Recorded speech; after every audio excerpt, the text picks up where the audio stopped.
హెటిరోకు భూముల లీజు రద్దు, ఆ ప్రాంతంలో చేపట్టిన నిర్మాణాలు తొలగించండి. ఇంకా ఏ సంస్థల గత సర్కార్ లీజులు ఇచ్చింది, పూర్తి వివరాలు అందజేయండి. అధికారులకు సీఎం రేవంత్ రెడ్డి ఆదేశం. 5,000 కోట్ల భూమిని హెటిరో పార్థసారథి రెడ్డి ట్రస్ట్ కు కారు చౌకకే ఇచ్చిన గత బీఆర్ఎస్ సర్కార్. హైకోర్టు రద్దు చేసిన రూల్స్ మార్చి ఎన్నికల ముందు అప్పగింత. హైదరాబాద్ లోని కానామెట్లో 15 ఎకరాలు 60 ఏళ్లకు లీజు ఇచ్చిండట కేసీఆర్. ఈయన అయ్యా జాగీర్ అయినట్టుగా. హెటిరో పార్థసారథి రెడ్డి ట్రస్ట్ కు గత బీఆర్ఎస్ సర్కార్ కేటాయించిన 15 ఎకరాల భూముల లీజులు రద్దు చేయాలని సీఎం రేవంత్ సూత్రప్రాయంగా నిర్ణయించారు. ఆ ప్రాంతంలో ఇప్పటికే ఏమైనా నిర్మాణాలు ఉంటే వాటిని తొలగించాలని ఆయన స్పష్టం చేసినట్టు సమాచారం. హైకోర్టు ఆదేశాలను కూడా లెక్క చేయకుండా అసెంబ్లీ ఎన్నికల ముందు గత బీఆర్ఎస్ ప్రభుత్వం భారీగా భూసంతర్పణ చేసింది.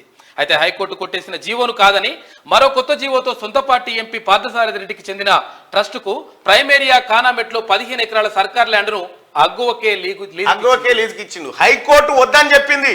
ఈ ఎకరో అది పేదో ప్రజల భూమిరా, ప్రభుత్వాన్ని, ప్రజలకు ఎక్కడ రావాలంటే లే మాకు ఎన్నికలలో పైసలు ఇచ్చినోడా అని చెప్పి 15 ఎకరాల భూమిని, దాదాపు 5,000 కోట్ల రూపాయల విలువైన భూమిని అప్పనంగా కట్టబెడితే ఇప్పుడు ముఖ్యమంత్రి రేవంత్ రెడ్డి గారు ప్రమాణం చేసిన తర్వాత, ఈ సమీక్ష నిర్వహించిన తర్వాత ఈ హెటిరో పార్థసారథికి ఇచ్చిన భూమిని మళ్ళా గుంజుకొచ్చి మళ్ళా ప్రజల ఖాతాలో జమ చేసిండు ముఖ్యమంత్రి రేవంత్ రెడ్డి.